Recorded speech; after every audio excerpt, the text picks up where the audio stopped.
Hi there, Lindsay here, the Frugal Crafter. Today I'm going to share a project with you that I made last weekend, and it was just great to pull out these different products, different things I've had in my stash, and some new stuff, and just see what I could make. So I'm starting off by taking a stencil that I cut with my die cutter. I basically just told it to fill a page with circles, and I'm using some masking tape to tape it down to a mixed media block of paper. Now the paper and the acrylic paint I'm using here are from Himi, and the paint is, they're called Jelly Cup acrylics, and they're a matte acrylic paint, and they are just so wonderful for mixed media because they're flat. You can stamp over it, you can collage on it. You'll see all the stuff we do on top of this paint, and it doesn't like smudge. It's really, really fantastic. I attached the stencil over this block of paper. Like I said, that's also from Himi, and you get 90 sheets in a block, and it's 110 pound, and it's got a cold press surface to it, so it's smooth enough for stamping, but not super duper smooth. So you got enough tooth there to hold what you want to hold. I think it's really a wonderful product. It does feel a little thinner than 110, but it does say 110 on the block, just for your information anyway. So basically I'm just slapping on some paint. Colors I think will go good together, and then I'm kind of doing some cream or ivory color on top just to kind of smoosh the colors together a little bit and tone them down, so I'll be able to layer on top of that and things will stand out okay. So then I let that dry, and I grabbed a pattern instruction insert from a vintage pattern I picked up at a yard sale. The pattern isn't something I'm going to sew, and I bought it for collage, so this is just a great way to use it. I am tearing down the little images, and then I'll hinging the stencil back over it to trace the edges of the circles if I need be, because what I'm trying to do here is organize all this chaos within those grid circles.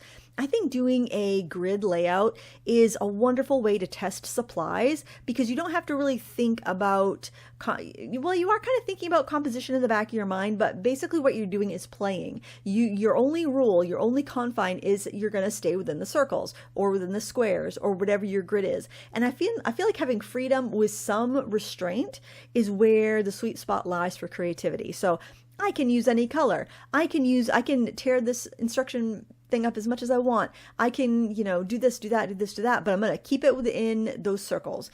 And that gives us order, and that makes the whole thing visually appealing, I think. So I'm just using a glue stick to stick this down. This is an Uhu glue stick, and it's sold as a permanent glue stick, but it's also washable. So in most cases, it's going to stay stuck to your project. But if you want to, say, do a watercolor wash over something you collaged with this glue stick, it will come up. So I just want to warn you that. I was expecting it to be permanent, as in not resoluble with water, but that is not the case. It is a washable product, and that's my only qualm about that glue stick. Otherwise it works great, but I wish it wouldn't come up. I wish I could like put a lot of water over it if I needed to and it wouldn't come up, but that's not the case. Just wanted to save you the tears if that's something you like to do as well. So putting the stencil back down, I'm going to do some stenciling over my stencil. And this is from a pack of stencils that I picked up on Amazon a couple of years ago. It was a set of 30 6x6 stencils, and I think it was around $10 or $12. They have similar packs out now, but that exact pack is no longer available, sadly. And I really liked it because it had a lot of patterns that reminded me of like old quilts, which is kind of going with the sewing theme here that I'm trying to put together. I love this, like, almost like a calico pattern. I think it's really pretty. And as far as stencils go, I really love to choose more basic all over patterns that are a little more generic. And there's so many stencil companies out there that make beautiful stencils, but I don't want my project to look like, oh, she used an Altenew stencil. Oh, she used a Stencil Girl stencil. Oh, she used a Crafters Workshop stencil. While I have stencils from all those companies and they're wonderful, I try to avoid ones that look really branded. I try to get ones that are a little bit more open for interpretation and a little bit more, I guess, generic for a better word. I like overall kind of patterns, and especially dainty patterns. I find those are really nice, especially if you're working in small areas like this grid. But I also do jelly printing, so having larger ones are good too. I just love stencils. I think they offer a lot of bang for your buck in your art supply realm. Now this was kind of fun. I found this one that looks like a crossword puzzle, and I thought this would be great just to add a little bit of contrast to all the circles and all the dainty, more organic shapes I have going here. So having something that's a little bit more geometric and square squared off edges rather than rounded edges. I thought it was just a nice touch. And you know what? If you don't like it, you're not done yet. Just keep going. That's what I want to really stress when you're doing projects like this. Just having everything within those circles, within that grid, is going to organize the chaos and make it look appealing. So just throw stuff at it, have fun, and experiment. The stamps I'm using are long discontinued. I think all of them are discontinued, actually. This one's from a company called CDs, and then they changed their name to Ink Boutique, and then they went out of business. But I loved it because it had like a big vintage pattern layout, and it's so dainty. And it's just really pretty on the background there. And then there's also like little sewing ads that I've put in there. And I've got some doilies and some stitching stamps and just those sort of things that I love to collect. Now, if you have a stamp that's too big to fit in one of those circles, just take some scrap paper and mask off the other circles so that you don't get any stamping where you don't want it. Although I think it looks kind of cool when the stamps or stencils spread across a couple circles in the grid.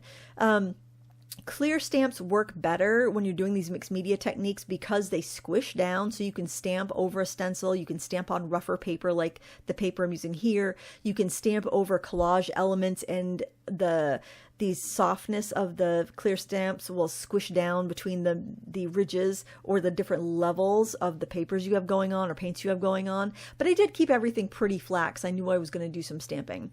And if you love a theme, I would always recommend buy things that you like, not what's in style, because if you like a theme, you can collect like different scales of that theme. Like I have pattern stamps that are all different scales, big ones, medium ones, small ones, and I can layer them up and they'll work great together. As long as you buy stuff you like that is your style and not just something that's trendy, your stuff is all going to work together. And I think that's, you just got to trust yourself and you got to trust what you like. And sometimes that can be very overwhelming and hard to do. This pencil here is a general scribe all pencil. It's like a Stabilo all pencil, which is basically just a watercolor pencil. That will work too. It just marks on pretty much any surface, so I knew it would go over my collage, my glue, my paint, and not have a problem sticking. But I think a black watercolor pencil would do the exact same thing, and it just gives us a nice frame around everything. In the black stamping I did, I used Ranger Archival ink, which is a waterproof, I think it's an oil-based ink actually, and it did dry on top of that matte acrylic, which I was really excited about because often if I've stamped over regular acrylic that has a little sheen to it, it will smudge. So, and I have to use like embossing powder on it or something, but it stamped and it set on this paint, so I was like, wow, that's exciting. I did have to brush some water over the paint just to make sure it wouldn't reactivate, and it didn't, so it was really wonderful. So now I'm taking fountain pens and I'm just doodling around the circles. I'm using these ones that I got on Amazon in a big pack. It was 8 different colors, and I think it was like around $10, and there's so much ink in the pens. I swear, I've been using them years, and there's still so much ink, and if they start to dry out, just dip them in water, and it revives them, and they're just wonderful. Now, I am going to break up some of those lines with some water later on, just splash it with some water to help, make it fill in some of that white a bit and just be a little bit more whooshy, technical term, but obviously you can do whatever you want. And I tried to doodle on some little cross-stitch hearts and designs and stuff, but I ended up softening them with water as we go along. But basically, this is just fun. If you do something to one circle, do it to all the circles. Like I'm talking about the doodling around it and whatnot. And then it won't look weird. Sometimes it's scary at first when you do something like that, but you do it a couple times and then it becomes part of the design and not a freak accident. And then I did some stamping with some pigment ink and some button stamps over the white just to kind of tie all those circles together. And there you can see where I added the water, how splashy it is. And that's all there is to it. It was a lot of fun. It took me less than an hour to do, and it was an absolute joy. And I hope you give this a try too. Thanks for watching. Until next time, happy crafting. All the products will be linked in the video description.